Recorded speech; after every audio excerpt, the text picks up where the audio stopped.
الحمد لله رب العالمين، والصلاة والسلام على سلطان الأنبياء والمرسلين وعلى آله الطيبين وصحابه الطاهرين. أما بعد فقد قال الله تبارك وتعالى في كلامه المجيد والفرقان الحميد: أعوذ بالله من الشيطان الرجيم. بسم الله الرحمن الرحيم. يوم ندعو كل أناس بإمامهم إلى آخر الآية. آمنت بالله صدق الله العظيم. সম্মানিত আজকের সুন্নি হানাফি কনফারেন্সের সভাপতি মহাশয়, সভা সঞ্চালক তৎসহ গোটা পশ্চিমবঙ্গের বিভিন্ন প্রান্ত থেকে আহলে সুন্নাত ওয়াল জামাতের তাবর তাবর হযরত উলামায়ে আহলে সুন্নাত ওয়াল জামাত, বিভিন্ন এলাকা থেকে আগত শ্রোতা মণ্ডলী, পর্দার আড়ালের মা ও ভগ্নীগণ, যখন থেকে কনফারেন্স শুরু হয়েছে এখন পর্যন্ত আপনারা ধৈর্য ধরে বিভিন্ন বক্তার মুখ থেকে কোরআন হাদিস মাখা যুক্তিযুক্ত দলিল ভিত্তিক এবং বিষয় ভিত্তিক বক্তব্য শ্রবণ করছেন। এ পর্যন্ত আপনারা ধৈর্য ধরে বসে রয়েছেন, তার জন্য আপনাদেরকে রইল অসংখ্য ধন্যবাদ, মোবারকবাদ। কলেজার ভিতর থেকে দোয়া দিচ্ছি। আমার উঠার পরে একটা জিনিস সুবিধা হলো যে যারা দাঁড়িয়েছিলেন তারা বসে পড়েছেন, আর কিছু লোক দাঁড়িয়ে আছে। তো একটা জালসাতে আমি বলছিলাম যে যারা দাঁড়িয়ে আছেন তারা বসে যান। তো উনারা বলছেন যে হুজুর পা আমাদের, আমরা দাঁড়িয়ে থাকি আর বসে থাকি, এটা আপনাদের কি? ভাবছিলাম এই ভয়ে বলবো না। এরা বলতেই পারে যে পা আমাদের, পা নিজের পা লম্বা করে রাখি আর জড়ো করে রাখি, এটা আমার ব্যাপার, ব্যক্তিগত ব্যাপার। তো যাক, আলহামদুলিল্লাহ অনেকে বসে গেছেন। আর শুনেন, জীবনী বক্তব্যকে আমরা সমর্থন করি, আমরা বিরোধিতা করি না। জালসা, সাধারণ জালসা যে হয় সেগুলো আমরা সমর্থন করি, মানি, আমরা তো জালসা করি। কিন্তু মনে রাখবেন, শিক্ষিত সমাজ, লালগোলা থানার বর্ডার এলাকার মুসলমান ভাইরা কান খুলে শুনুন, সত্যি যদি এই রকম সম্মেলনের বক্তব্য বুঝে নেন, তাহলে এই সম্মেলনের বক্তব্যে যত স্বাদ পাবেন, জীবনী বক্তব্য বা জালসার বক্তব্যে স্বাদ পাবেন, কিন্তু অতটা পাবেন না। বিষয় ভিত্তিক আলোচনা বেঁধে দেওয়া হয়েছে। আমার পরে পরে সিনিয়র যারা পশ্চিমবঙ্গের মুনাজির, ফকিহ, মুহাদ্দিস, তারা আসবেন, বিশ্রাম নিচ্ছেন। একটা বক্তা যদি মনে করেন যে কথা বাড়াবো, বাড়াতে পারেন। আবার যদি মনে করেন কথাকে সংক্ষিপ্ত করব, তাও করতে পারেন। আমাদের বক্তব্য বেশিরভাগ নন স্টপেজ হয়, ঠিক আছে? নন স্টপেজ, কিছু যুক্তিযুক্ত সংক্ষিপ্ত বক্তব্য আমি তুলে ধরার চেষ্টা করব। যদি আমাদের আওয়াজ একটু বসা বসা মনে হয়, তাহলে এটা মেনে নেবেন। তার কারণ হলো পশ্চিমবঙ্গের বিখ্যাত মুনাজির, মুহাদ্দিস, ফকি, মুজাহিদ, মুফতি জুবাইর হুসাইন মুজাদ্দিদি রিজভী মাদ্দাজিলুল আলীর আব্বাজান গত মঙ্গলবার দিবাগত রাতে 3:30টার সময়তে ইন্তেকাল করেছেন। দুঃখ ভরা মন থাকলে, ক্রন্দন ভরা যে দেহ, যে মুখ, যে গলা, সেটা একটু বসা বসা মনে হবে। আর সেই রাতেই এশার ওয়াক্তে আজানের সময় 7:15 90 বছরের আমার গর্ভধারিণী জননী মা, তিনিও ইন্তেকাল করেছেন। রাত একই, প্রথম রাতে আমার মা, শেষ রাতের দিকে ওনার আব্বা। সুতরাং 4-5 দিন থেকে ভারাক্রান্ত মন নিয়ে আছি। এখন কমিটির পক্ষ থেকে, কনফারেন্সের পক্ষ থেকে আমার বিষয় হচ্ছে যে মুসলমানেরা মাযহাব মানবে কেন, মুসলমানেরা ইমাম মানবে কেন, এই বিষয় ভিত্তিক আলোচনা রাখার প্রয়োজন কেন হলো। তবুও সভা সঞ্চালক বলে দিয়েছেন, মুনাজির আহলে সুন্নাত মুফতি আলী হোসেন কাদরি হাফেজাউল্লাহ, যে বর্তমান যুগে দেশে বিদেশে সোশ্যাল মিডিয়ায়, বিশেষ করে ইউটিউবে, ফেসবুকে কিছু মানুষ পৃথিবীর মুসলমানদেরকে এই বলে বিভ্রান্ত করছে যে কোরআন হাদিস থাকতে মাযহাব মানবো কেন। কিছু লোক এই ধরনের কথা বলে শান্ত পরিবেশকে অশান্ত করার চেষ্টা করছে। কিছু মানুষকে টুপি পরাবার চেষ্টা করছে, বাণী পড়া দিয়ে সরল প্রাণ মানুষকে বিভ্রান্ত করার চেষ্টা করছে। গ্রামে গ্রামে, শহরে শহরে ফিতনা ফাসাদ সৃষ্টি করছে যে কোরআন আছে, হাদিস আছে, আল্লাহ আছেন, আল্লাহ রসুল আছেন, তাহলে আমরা ইমাম মানবো কেন, মাযহাব মানবো কেন? তো কেনতে জিজ্ঞাসা চিহ্ন দেওয়া আছে।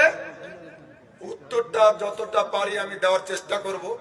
কথা বুঝতে কি কোনো অসুবিধা হচ্ছে? আর এই বিষয়টা বলতে আমি interested, I am interested in this matter, but very interested. এই বিষয়টা নিয়ে আমি আলোচনা করতে খুব ভালোবাসি, ইন্টারেস্টেড। তার কারণ হয়তো আপনারা সবাই জানেন না, ওলামা ইকরাম অনেকেই জানেন, আমার পুরো বংশ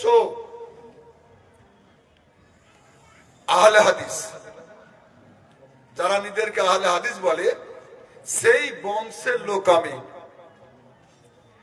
আমার যে বাপদাদাদের গ্রাম ছিল সেটা লালগোলা থেকে রঘুনাথগঞ্জ যেতে যে কৃষ্ণশাল গ্রাম পড়ে, যার মাথার উপর দিয়ে এসছি, যার বুকের উপর দিয়ে যাব, ওই কৃষ্ণশাল চাঁদপুর পুরো এলাকা গায়ের মুকাল্লিদ, লামাজাবি বা তথাকথিত আহলে হাদিস, ওই বংশের সন্তান আমি, ওই বংশের ছেলে।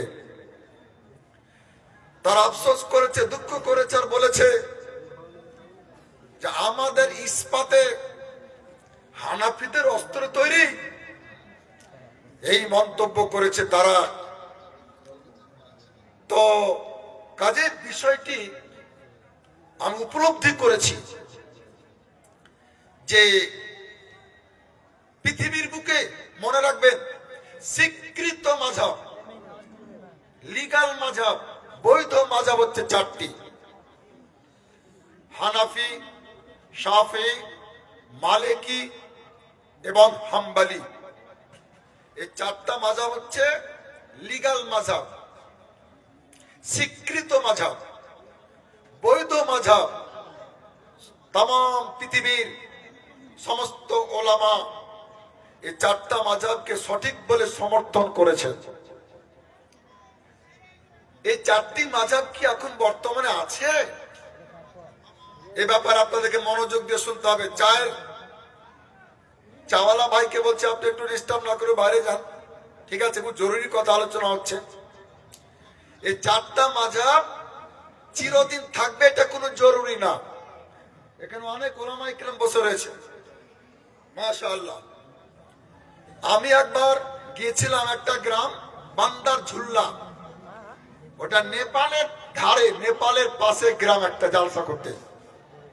তো মাঠে গিয়ে আমাকে দেখালো গ্রামবাসী যে ছোট ছোট নদী, নদীর বাচ্চা।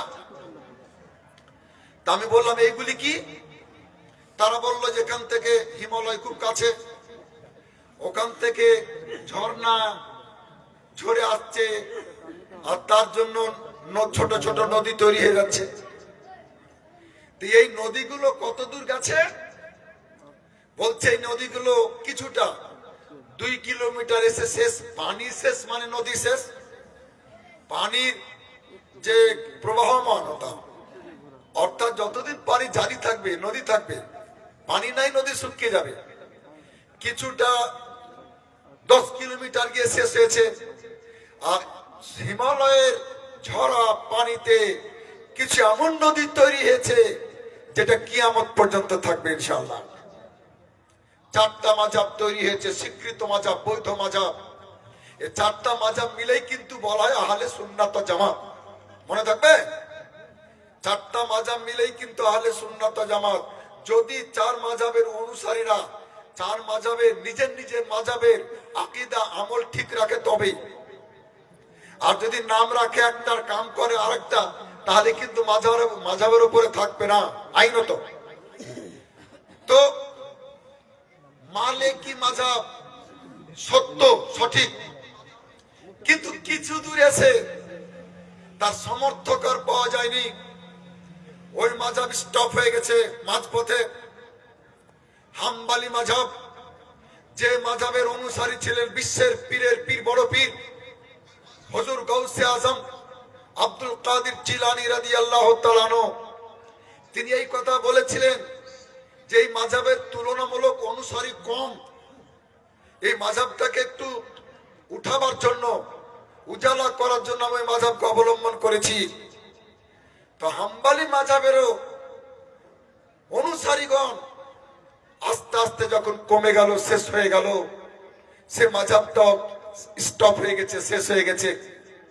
এটা মাযহাবের দোষ না, সমর্থক নাই। আপনার পীরের সিলসিলা কতদূর যাবে, কতক্ষণ চলবে? মুরিদ যতক্ষণ থাকবে, খলিফা যতক্ষণ থাকবে, খলিফা শেষ, মুরিদ শেষ, সিলসিলা ওখানে স্টপ হয়ে যাবে। শাফি মাযহাব, শাফি মাযহাব কি পৃথিবীতে আছে? হ্যাঁ, এটা একটু টিম টিম করছে। মোমবাতির মতো কোন কোন এলাকায় ভারতবর্ষে, কেরলে কিছু শাফিউল মাসলাক আছে, তারা সুন্নি, তারা শাফি কিয়াম করেন, তারা শাফি নবীর নাম শুনে চুমা দেন। ওই মাযহাবটা আছে, কিছু সমর্থক আছে তার। আর হানাফি মাযহাব শুরু হয়েছে যেখান থেকে আজও নিজে সুবহানাল্লাহ যৌবন কাল নিয়ে পৃথিবীতে টিকে রয়েছে এবং কিয়ামত পর্যন্ত থাকবে, তার সুসংবাদ দেওয়া হয়েছে। হানাফি মাযহাব বর্তমানে পৃথিবীর 85% মানুষ, সুবহানাল্লাহ বলা যাবে না? তাফসীর এত আসতে বললে আগে সুবহানাল্লাহ হয়েছিল জালসার মতো, আর এটা কনফারেন্স, এটা সম্মেলন। এই মাযহাব কিয়ামত পর্যন্ত চলবে। এই মাযহাবটা হচ্ছে মাযহাবুল আউলিয়া, আউলিয়াদের মাযহাব। তো মাযহাব সম্বন্ধে যাদের ধারণা নাই, তারা বলছে মাযহাব মানবো কেন, ইমাম মানবো কেন? শোনেন মুসলমান ভাইরা, যুবকেরা শোনো, ফেসবুকের ফেক কথাতে ঈমান হারা হবে না, আকীদা হারা হবে না। নিজের মাযহাবকে ত্যাগ করিও না, করিও না, করিও না। ফেসবুকে অনেক ফেক কথাও প্রচার করা হয়, এরা জানেন আপনারা। ইমাম মানবো কেন আমরা, মাযহাব মানবো কেন? একটা ছোট্ট সাধারণ কথা বলি, যে প্রত্যেকটা মুসলমানের গ্রামে মসজিদে একটা করে ইমাম থাকে, থাকে না? আপনাদের গ্রামে ইমাম নাই? আরে এই ইমামকে যদি কোন সমাজের লোক বলে যে মানবো না, তো গ্রামের লোক ওকে সমাজে রাখবে? বলে ওকে মোড়লেরা সর্দাররা জুতাবে, যে ইমাম মানবি না তো তোর জানাজা পড়াবে কে বে? তোর বিটির বিয়ে পড়াবে কে? আকিকার পশু হালাল করবে কে? কুরবানির পশু হালাল করবে কে? ইমাম যদি না মানবি, তো মুসলমান সুস্থ মস্তিষ্কে একটু চিন্তা করুন, যে বিশ্বে মুসলমানদের সমাজের ইমামকে না মেনে না মানলে যদি এঘরা হতে হয়, এই দশা হয়, তো তাম পৃথিবীর বিশ্বের নির্বাচিত 4 মাযহাবের 4 ইমামকে যদি না মানে, তার দশা কি হতে পারে? ও কবরেও জুতা খাবে আর হাসরেও জুতা খাবে, ও এঘরা থাকবে, এঘরা থাকবে। আমার মুসলমান ভাইরা, ইমাম শব্দটা খুব পবিত্র শব্দ, আরবি শব্দ ইমাম, ইমাম, এবং এটা কোরআন শরীফের শব্দ। এখানে কোরআন শরীফের অভিজ্ঞ ব্যক্তি অনেক আছেন। আমার বাম পাশে আমার বন্ধু বসে আছেন হাফিজ হাবিবুর রহমান, পশ্চিমবঙ্গের ট্যালেন্টেড হাফিজ, বেরেলি পাস করা হাফিজ। আমার বন্ধুদের কাছে ডাকলাম, তো কোরআন শরীফের মধ্যে ইমাম মোট 12টা জায়গাতে এসেছে, 12 জায়গাতে ইমাম শব্দ এসেছে। সুবহানাল্লাহ বলেন। ইমাম মের খবরদার বেয়াদবি করবেন না, ইমামকে সম্মান করবেন। আমি পবিত্র কোরআন থেকে পাঠ করেছি, যে আয়াত তার তর্জমা এখনই করব। আমি আপনাদের সম্মুখে কোন মুফতি সাহেবকে, কোন মাওলানা সাহেবকে যদি জিজ্ঞাসা করা হয় যে হুজুর ইমাম মানবো কেন, তাহলে উনি কি জবাব দিবেন জানেন? প্রথম জবাব শুনেন। কেউ যদি বলে যে ইমাম মানবো কেন, তাহলে এর প্রথম জবাব হচ্ছে, প্রথম উত্তর হচ্ছে যে এই জন্য ইমাম মানবো, এই জন্য মাযহাব মানবো। ওরাকে বলে দেবে, শোনো, কান খুলে শোনো, এই জন্য ইমাম মানবো, এই জন্য মাযহাব মানবো। যে ইমাম মানতে মাযহাব মানতে কোথাও আল্লাহ নিষেধ করেননি, আল্লাহর নবী इमाम मानते मजहब मानते कोता निषेध करेंगे। इसकी सबसे बड़ी दलील ये है कि अल्लाह और रसूल ने मना नहीं किया। हमारे उलमा यही सबसे पहले यही जवाब होगा कि जो अल्लाह ने मना नहीं किया, रसूल ने मना नहीं किया, हम इमाम इसलिए मानते हैं। तो इमाम मानते अल्लाह मना करेंनी, ये मोल्ला मना कर के? जी जी जी हक है हजरत, बेशक। ये मोल्ला मना कर के, निषेध कर के। सुनें मुसलमान भाईरा, আপনাদের মনে রাখতে হবে যে কেউ যদি বলে আপনাদেরকে আমাদের সামনে আসবে না।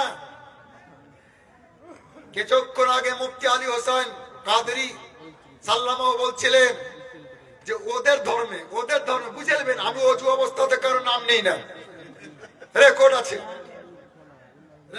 আছে, অজু অবস্থাতে আমি কারো নাম নিতেও রাজি না। জি জি জি বেশক বুঝে নেবেন। ওরা বলেছে যে কালো প্রচলিত কাক খাওয়া জায়েজ নয়, বরং নেকি, তাই লিখেছে। ওদের বড় মৌলভিতে লিখেছে, বইয়ের মধ্যে লেখা আছে সওয়াব হ্যায়, কালা কৌয়া খানা সওয়াব হ্যায়। ওদের হেড মৌলভিতে লিখেছে। তা লিখেছে যখন, তাহলে ওদের সমর্থক খেয়েছে। আর যে মানুষ যে জিনিস খাবে তার প্রভাব তার শরীরে পড়বে, তার বৈশিষ্ট্য, ওই জানোয়ারের বৈশিষ্ট্য তার দেহের মধ্যে তৈরি হয়ে যাবে।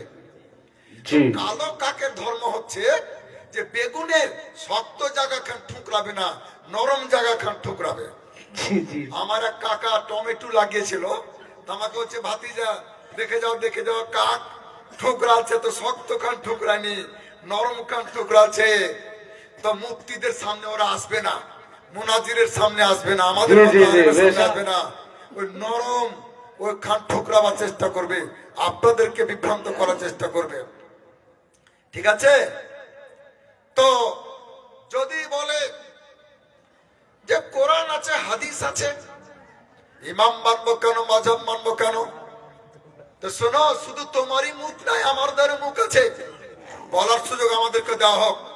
আমিও বলতে চাই যে পৃথিবীতে চিকিৎসা শাস্ত্রের হাজার হাজার নয়, লক্ষ লক্ষ নয়, কোটি কোটি বই পুস্তক আছে, এ কথাকে অস্বীকার করতে পারবে না। চিকিৎসা শাস্ত্রের কোটি কোটি বই আছে। তো এত বইপত্র থাকতে তোমরা ডাক্তারের কাছে যাও কেন? ডাক্তারের बहुत खूब हजरत। हाँ ডাক্তারের দরকার হয় কেন? ওই বই পুস্তক নিজে নিজেই পড়ে নিয়ে নিজের অসুখের চিকিৎসা তো নিজেই করতে পারো, নিজেই ওষুধ কিনে খেতে পারো। তো বুঝা গেল লক্ষ লক্ষ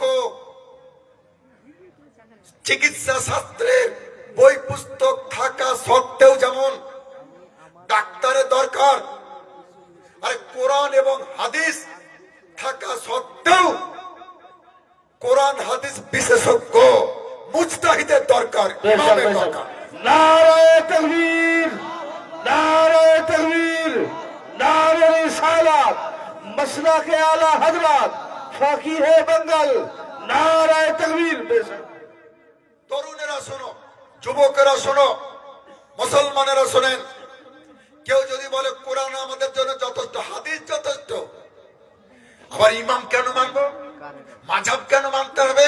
ওদের বলে দিবে, ওদেরকে বলে দিবে যে শোনো, ভারতবর্ষের কথাই বলছি, আইনের শত শত নয়, হাজার হাজার বই পুস্তক আছে ভারতীয় আইনের। আমি আবার লালবাগ গিয়েছিলাম একটা উকিলের কাছে, তো তার ঘরে দেখছি বাপ রে বাপ, এত কিতাব, এত বইপত্র। উকিলের ঘরে গিয়ে দেখবেন, লয়ারের ঘরে দেখবেন, অ্যাডভোকেটের ঘরে দেখবেন। তো যারা বলছে যে কোরআন থাকতে, হাদিস থাকতে ইমাম কেন মানতে হবে, মাযহাব কেন মানতে হবে, তাদেরকে বলে দিবে যে তাহলে আইনের বই পুস্তক যেখানে আছে সেখানে উকিল ধরার দরকারটা কি, অ্যাডভোকেট ধরার দরকারটা কি? ওই বইগালা নিজে নিজে পড়ে নিজে নিজে তো কেসে মুকদ্দমাতে লড়াই করতে পারো কোর্টে গিয়ে, কিন্তু না, হাজার হাজার লক্ষ লক্ষ আইন শাস্ত্রের বই পুস্তক থাকা সত্ত্বেও যেমন উকিলের প্রয়োজন, যেমন অ্যাডভোকেটের প্রয়োজন, তদ্রূপ কোরআন এবং হাদিস থাকা সত্ত্বেও এই কোরআন হাদিস বিশেষজ্ঞ ইমামের দরকার, মুজতাহিদের দরকার মুসলমানদের। আমার মুসলমান ভাইরা, পৃথিবীতে মুসলমান কম বেশি 200 কোটি। এখন শোনেন ভালো করে, নীল গগনের নিচে জমিনের বুকে বিশ্বের মানচিত্রে কম বেশি 194টি ছোট বড় দেশ। গোটা পৃথিবীতে কম বেশি 200 কোটি মুসলমান। 200 কোটি মুসলমান ইমাম কেন মানতে হবে? ইমাম যে মানতে হবে কথা পবিত্র কোরআনে লেখা আছে, মুজতাহিদকে মানতে হবে কথা পবিত্র কোরআনে লেখা আছে। তো 200 কোটি মুসলমানের মধ্যে সমস্ত মুসলমান দুই ভাগে বিভক্ত, দুই রকমের মুসলমান হয়, দুই শ্রেণীর মুসলমান হয়। কারা কারা দুই শ্রেণীর, কারা কারা হয়? আল্লাহ পাক পবিত্র কোরআনে বলছেন, কুল হাল ইয়াস্তাবি আল্লাযীনা ইয়ালামুনা ওয়াল্লাযীনা লা ইয়ালামুন। হে আমার প্রিয় নবী, আপনি বলে দিন আমার বান্দাদেরকে, আপনার উম্মতদেরকে, যে শিক্ষিত আর অশিক্ষিত কি সমান হতে পারে? এটা ইস্তেফহামে ইনকারি, অর্থাৎ হতে পারে না। শিক্ষিত আর অশিক্ষিত সমান হতে পারে না, এক হতে পারে না। এতে বোঝা গেল ঠিক আছে, কোরআন এবং হাদিস শিক্ষিতদের জন্য যদি যথেষ্ট হয়, তো যারা নিজেদেরকে আহলে হাদিস বলে দাবি করো, যারা গায়ের মুকাল্লিদ, যারা নামাজহাবি, তোমরা জবাব দাও।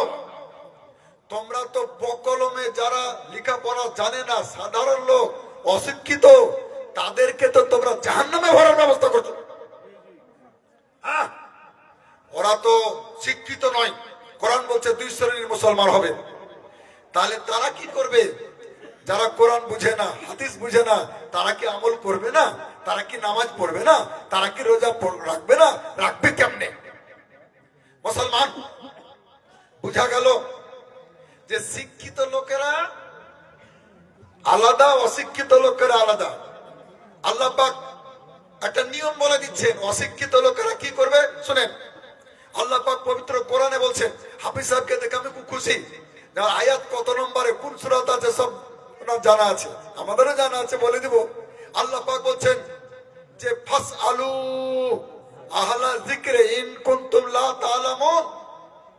আল্লাহ পাক শিক্ষা দিচ্ছেন, আমার বান্দারা, যারা লেখাপড়া করনি, যারা অশিক্ষিত, যাদের জ্ঞান নাই, যারা জানো না, তোমরা ওই ফারাজিদের কথা শুনে, নামাজহাবীদের কথা শুনে, গায়ের মুকাল্লিদের কথা শুনে, তথাকথিত আহলে হাদিসদের কথা শুনে চিন্তা করিও না, টেনশন করিও না, দুঃখ করিও না, টেনশন করিও না। তোমরা জ্ঞানীদেরকে জিজ্ঞাসা করো আর আমল করো। আল্লাহ পাক বলছেন ফাসআলু আহলা যিকরি ইন কুনতুম লা তা'লামুন। যা তোমরা জানো না, আহলে ইলমদের কাছে, জ্ঞানীদের কাছে জিজ্ঞাসা করে নাও। আমার মুসলমান ভাইরা, এই কনফারেন্স করার প্রয়োজন কেন হলো? তথাকথিত যারা আহলে হাদিস, এদের মৌলবীরা, এদের সাধারণ লোকের তেমন কোনো দোষ নয়, কিন্তু এরা পেছন পেছন পেছন চলে। কি বলে জানেন? হামারো হামারো হামারো হামারো। এর একটা ছোট্ট 3 কথার গল্প আছে।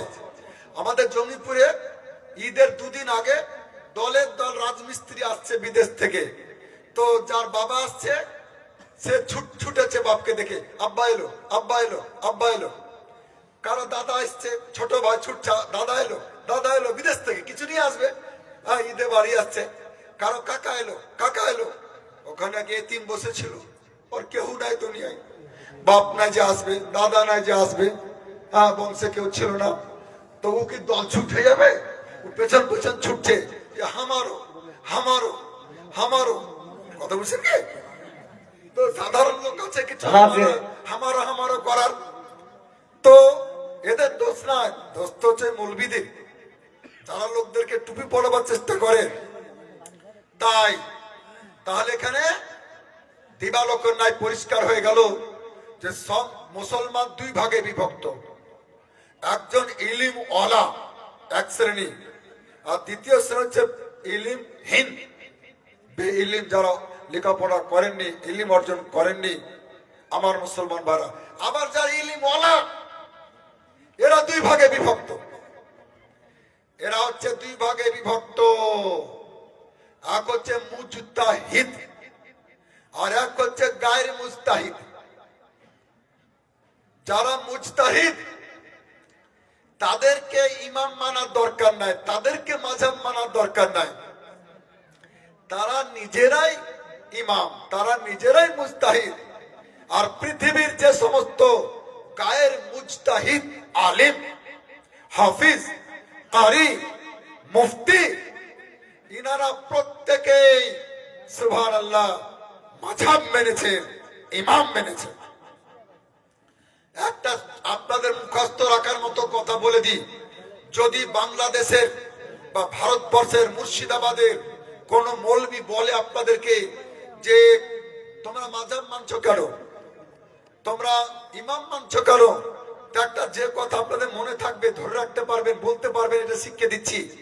সবসময় তো কাছে মাওলানা থাকবে না, আলেম থাকবেন না, তখন বলবেন যে তোমরা কি বড় পীর সাহেব থেকে বড় হয়ে গেছো? বড় পীর সাহেব মাযহাব মেনেছেন, ইমাম মেনেছেন, তিনি গায়ের মুকাল্লিদ ছিলেন না, তিনি মুকাল্লিদ ছিলেন। বড় পীর সাহেব লামাযহাবী ছিলেন না, বহুত খুব বেশক, তিনি মাযহাবী ছিলেন। ইমামে রব্বানি মুজাদ্দিদ আল পেসানি রাদিয়াল্লাহু তাআলা আনহু, তিনি মাঝহাব মেনেছেন, ইমাম মেনেছেন। তোমরা কি উনার চাইতে বড় হয়ে গেছো না বেশি বুঝে গেছো? জি ইমামে রব্বানি গায়ের মুকাল্লিদ ছিলেন না, তিনি মুকাল্লিদ ছিলেন। তিনি লামাঝাবি ছিলেন না, তিনি মাঝহাবি ছিলেন, ইমামই ছিলেন। ওদেরকে ধরবেন আর বলবেন যে কতি যাচ্ছি শোন, এখানে আয়। হিন্দাল ওলি, গরিব নওয়াজ, হযরত খ্বাজা মুঈনুদ্দিন চিশতি আজমাই, हाँ हाँ बेशक তিনি মাযহাব মেনেছেন, जी তিনি ইমাম মেনেছেন। हक है তিনি গায়ের মুকাল্লিদ ছিলেন না, তিনি লামাঝাবি ছিলেন না। তো উনার চাইতে কি তোমরা বেশি বুঝে গেছো কোরআন হাদিস? ওনার চাইতে তোমাদের বেশি জ্ঞান হয়ে গেছে? আলা হযরত ইমামে আহলে সুন্নাত হুজ্জাত হুজুর হুজ্জাতুল ইসলাম সরকার মুফতি আজম হিন্দ সরকার হুজুর তাজুল শরিয়া, हाय हाय बेशक কত কত শত পীর সুবহানাল্লাহ। ওলি গৌস কুতুব ইনারা গায়ের মুকাল্লিদ ছিলেন না, লামাঝাবি ছিলেন না। नारे तकबीर नारे तकबीर नारे रिसालत मसला के आला हजरत नारे तकबीर नारे रिसालत সুবহান মাশাআল্লাহ। আচ্ছা, আগে আগে চলে আসুন, আপনারা এগিয়ে গিয়ে চলে আসুন। এবার আলহামদুলিল্লাহ এই সভা আগে থেকে নূরে ভরপুর ছিল, এবার হয়ে গেল নুরুন আলা নূর। অর্থাৎ আজকে জি, জি, জি। সুন্নি হানাফি ঐতিহ্যবাহী ঐতিহাসিক দ্বিতীয় বার্ষিকী কনফারেন্সের মাননীয় সভাপতি পীরে তরিকত রাহবার শরিয়ত হযরত মাওলানা বদরুল ইসলাম মুজাদ্দিদি সাহেব মাদ্দাজিলুল আলী, তিনি মঞ্চে এসে উপস্থিত হয়েছেন। স্বেচ্ছাসেবক যারা জালসার, যারা কনফারেন্সের যারা স্বেচ্ছাসেবক, তাদেরকে দুমুঠ খাওয়ার জন্য ডাকা হচ্ছে, কিন্তু আপনারা চেন না। আমি জি। অল্প সময় নিয়ে আছি, বুঝতে পারছেন। আমরা এখন 15-র মধ্যে পড়ছি, মানে বুড়ো হয়নি, 60 পরে বুড়ো বলছে। এখন 55 বছর বয়স চলছে। তাছাড়া দুয়া নেওয়ার জন্য এসেছি আমরা। আর দু চারটি কথা বলি যে তারা আপনাদেরকে ধোঁকা দেওয়ার জন্য উদ্দেশ্য প্রণোদিত ভাবে একটা কথা বলবে যে প্রিয় নবীর 1,24,000 কম বেশি সাহাবায়ে কেরাম, বিশ্ব নবীর শিষ্যগণ, তারা মাযহাব মানেননি কেন, তারা ইমাম মানেননি কেন, তারা বলবে। তাদের তো ইমাম ছিল না, তাদের তো মাযহাব ছিল না। একেই বলে যে সঠিক কথা বলেও কখনো কখনো মানুষকে ধোঁকা দেয়। जी जी हक है তার একটা ছোট্ট উদাহরণ আমি ওই টাউনে দেখতে পাই, বিভিন্ন জায়গায় দেখতে পাই, লেখা আছে 2 মিনিটে ছবি তোলা হয়। না, 2 মিনিটে তোলা হয়ে যেতে পারে, কিন্তু দেওয়া হবে না। হ্যাঁ, ওই তুলতে ক্যামেরাতে 2 মিনিট লাগতে পারে, জি। কিন্তু আপনার যেতে, বসতে, অপেক্ষা করতে, তুলতে আর বের করতে, কাটতে কমপক্ষে 20 মিনিট লেগে যাবে। जी जी এরকম কিছু চমক লাগা কথা আছে। শোনেন, মুনাজারাতে কেন আসে না মুফতি আলী হোসেন কাদরি পরিষ্কার করে দিয়েছে। বহুদিন থেকে মনে করেন বসে আছি, হ্যাঁ, যে মুনাজারা হয় না কেন, মুখ সুরসুর করছে। जी বিশ্বাস করেন, কথা বলে বেশক, বেশক, সুবহান। হয়নি, হয়েছে একটা মুনাজারা হওয়া দরকার ছিল। ভাবছিলাম পাকুড়ে হবে, হ্যাঁ, তো ওখানে বাপ আসেনি, বাচ্চাকে পাঠিয়েছে। जी जी হ্যাঁ, বাপও খুব চালাক, যে ঘুরমুড়ি তোর ওপরই পড়ো, তোর ওপর দিয়ে যাক মুসিবত, আমরা দূরেই থাকি। তো মুনাজার আর হলো না। শুনেন, 1,24,000 বিশ্ব নবীর শিষ্য, যারা সরাসরি দয়ার নবী মুস্তাফাকে দেখেছেন, তাদেরকে মাযহাব মানতেই হবে না। তাদের মাযহাব মানা দরকার ছিল না, তাদের জন্য ইমামের মানার দরকার ছিল না। এই যে 4 ইমাম, এইরকম এই ধরনের ইমাম মাযহাব তাদের দরকার ছিল না। এই মাথা মোটা দল, হুঁশ মোটারা বুঝে না কেন দরকার ছিল না। শোনো জগৎবাসী, ভারতবাসী, বাংলাদেশবাসী, শোনো, দরিয়ার ধারে যাদের জমি, সমুদ্রের ধারে যাদের জমি, তাদেরকে ওখানে পানি দেওয়ার জন্য আলাদা শ্যালো বসাতে হয় না, ডিপ বসাতে হয় না, দমকল ফিট করতে হয় না। একটা দুন লাগিয়ে, আমাদের জঙ্গিপুরে দুন বলতো, লম্বা টিনের কালো তৈরি করা বেঁকা পানি তোলা দরিয়ার পানি দিয়েই তারা জমি চাষবাস করে নেবে, সমুদ্রের পানি থেকে চাষবাস করে নেবে। দরিয়ার ধারেই যাদের জমি, তাদের পাইপের দরকার হবে না, লম্বা বড় লম্বা পাইপের দরকার হবে না। বালতিতে করে বা আর কোনো বাসন দিয়ে পানি তুলে জমিতে দিয়ে দিবে। এই কথা যদি মাথায় ঢুকে থাকে তো মুসলমান হৃদয়ে সেভ করে নিন যে সাহাবায়ে কেরামের জন্য ইমামের দরকার ছিল না কেন, মাযহাবের দরকার ছিল না কেন? তারা তাদের ইমানের জমি, তাদের ইমানের ভূমি ছিল রহমতের দরিয়া, দয়ার নবীর পাশেই ছিল। তাদের সরাসরি কোন প্রয়োজন হলে ইমানের কথা, আকীদার কথা, আমলের কথা দয়ার নবীকে সরাসরি তারা জিজ্ঞাসা করে নিতেন। সুবহানাল্লাহ বলবে না? কথা বুঝতে কি অসুবিধা হচ্ছে? তাদের দরকার নাই। হ্যাঁ, দরিয়া সমুদ্রের বহু দূরে যাদের জমি বা যারা বসবাস করে, ইন্দারা খনন করার, কুয়া খনন করার, শ্যালো পোঁতার, ঢিপ পোঁতার তাদের প্রয়োজন রয়েছে। তাই বিশ্ব নবীর বদানোর পর, ইন্তেকাল করার পরে, সাহাবায়ে কেরামের যুগ পার হওয়ার পরে, আল্লাহ আল্লাহ তাবিঈনদের যুগে তাবেঈ ইমামে আজম আবু হানিফা রাদিয়াল্লাহু তাআলা আনহুর পবিত্র যুগ থেকে মাযহাব মানার প্রয়োজন হলো, ইমাম মানার প্রয়োজন হলো। আর একটা কথা আপনাদেরকে বলে দিই, তাহলে আরো পরিষ্কার হয়ে যাবে। মাটির ভিতরকার যে অক্সিজেন বা পানি বা রস গাছের প্রত্যেকটা পাতাতে, প্রত্যেকটা ডালে যায়, এটা তো গাছের ভিতর দিয়েই যায়। আর মাটির, গাছের বা বৃক্ষের যে জড়, যে শিকড়, সে পানি নেয়, রস সংগ্রহ করে বেঁচে থাকার জন্য। তাতে আপনার ওই বৃক্ষের গুঁড়ির দরকার হয় না, ওই বৃক্ষের গাছের যে বডি তার প্রয়োজন হয় না, তালের দরকার হয় না, কারণ ও মাটির ভিতরে আছে, মাটি থেকে সরাসরি রস পেয়ে যায়, রস গ্রহণ করে। আর পাতা আর ফুল ফল ডাল, এরা গুঁড়ি, বৃক্ষের গুঁড়ি আর দেহের ওসিলাতে মাধ্যমে তারা রস পায়, পানি পায় আর বেঁচে থাকে। ঠিক তেমনি সাহাবায়ে কেরাম ইসলাম ধর্মের কাণ্ডমূল স্বয়ং রাসূল থেকেই ইসলাম শিখেছেন, ঈমান শিখেছেন, আকীদা শিখেছেন, আমল শিখেছেন।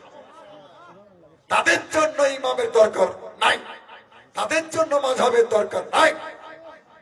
আর আমরা একটু দূরে আছি, ফুলের জায়গায়, ফলের জায়গায়, পাতার জায়গায়, ডালের জায়গায়।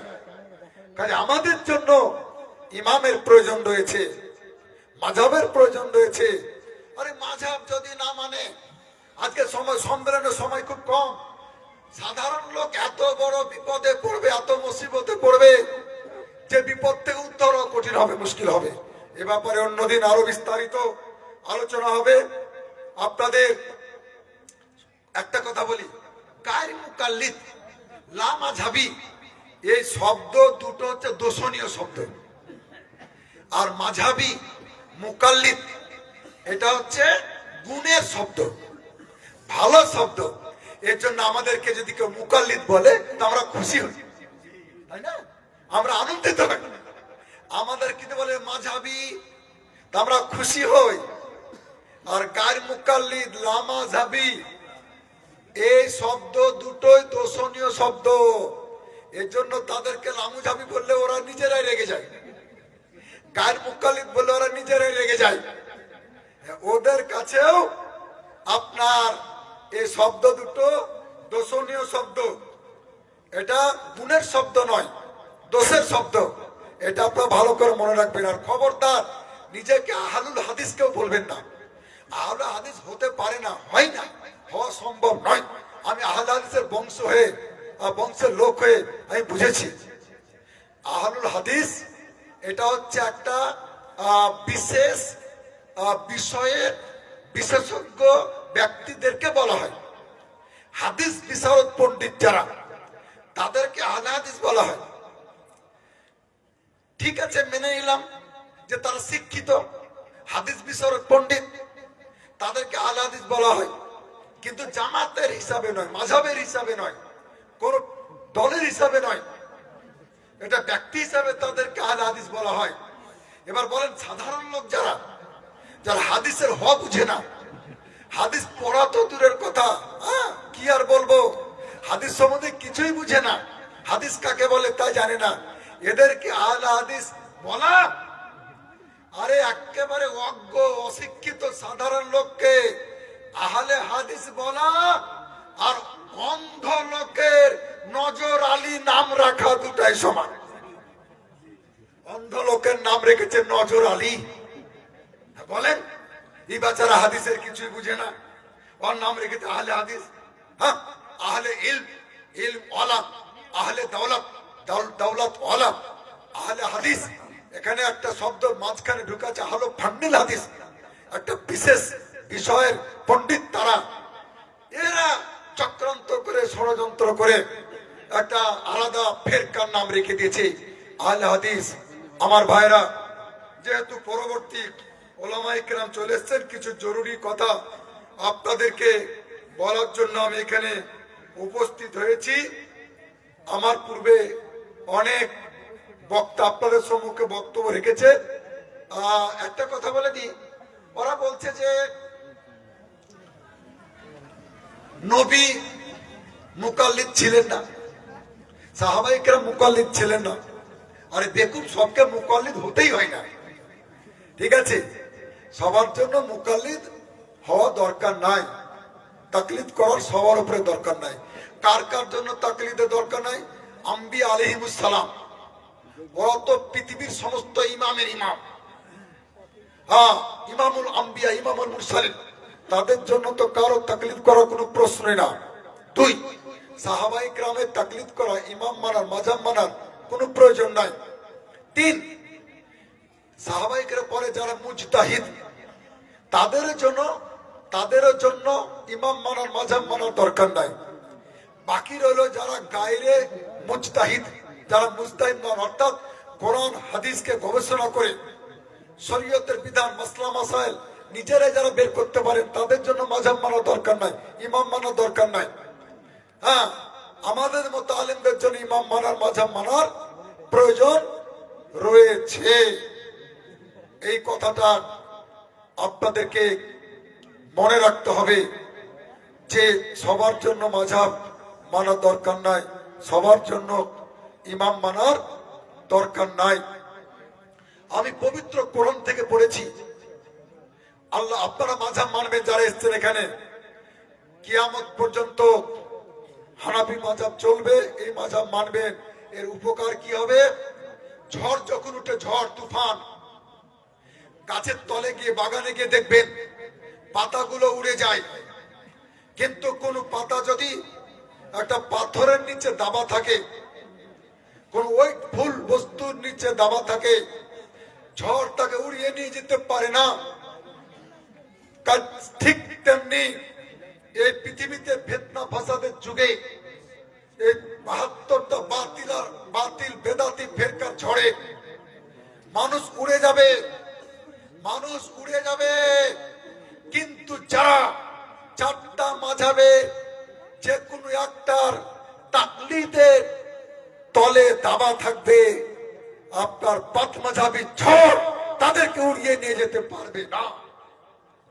আল্লাহ পাক পবিত্র কোরআনে বলছেন, ইয়াউমা নাদউ কুল্লা উনাসিম বিইমামিহিম। আল্লাহ বলছে, আমি কিয়ামতের দিন প্রত্যেকটা মানুষকে তাদের ইমামের সাথে ডাকবো, যে তোমরা ইমামের সাথে এসো, তোমাদের পেশওয়ার সাথে এসো, তোমার দলের সাথে এসো। এর অনেক তাফসির বলতে হয়, যেহেতু সময় নাই। বিশ্ববিখ্যাত কোরআনের তাফসির, তাফসিরের রুহুল মায়ানের মধ্যে এই আয়াতের ব্যাখ্যায় একটি তাফসির করা হয়েছে, আও মুকদ্দামুন ফিদ্দীন। নারায়ে তাকবীর, নারায়ে তাকবীর, আল্লাহু আকবার, নারে রিসালাত, ইয়া রাসূলুল্লাহ, মাসলাকে আলা হযরত জিন্দাবাদ, মুনাজির আহলে সুন্নাত জিন্দাবাদ, মুফতি জুবাইর হোসেন সাহেব, জিন্দাবাদ, নারায়ে তাকবীর। আল্লাহু আকবার। বাস, তো ওই তাফসিরে ফায়ু ক্বালু ইয়া হানাফি ইয়া শাফি, কিয়ামতের দিন নিজের নিজের ইমামের সাথে ডাকা হবে। তাফসিরে লেখা আছে, ওগো হানাফি মাযহাবের অনুসারীরা, তোমরা নিজের ইমামের সাথে আমার কাছে এসো। ওগো শাফি মাযহাবের অনুসারীরা, তোমরা আমার কাছে এসো। এবার বলেন, যাদের ইমাম থাকবে না, গুরু থাকবে না, তাদের দশা কি হবে? তাদের দশা কি হবে? এ ব্যাপারে বিশ্ববিখ্যাত আল্লাহর ওলি হযরত বায়েজিদ বোস্তামি রাদিয়াল্লাহু তাআলা বলেছেন, মাল্লা শাইখা লাহু ফাশাইখু শাইতান, মাল্লা উস্তাজ লাহু ফাউস্তাজু শাইতান। যার গুরু থাকবে না, যার পেশওয়া থাকবে না, যার ইমাম থাকবে না, তার ইমাম হবে ইবলিস শয়তান, তার গুরু হবে ইবলিস শয়তান।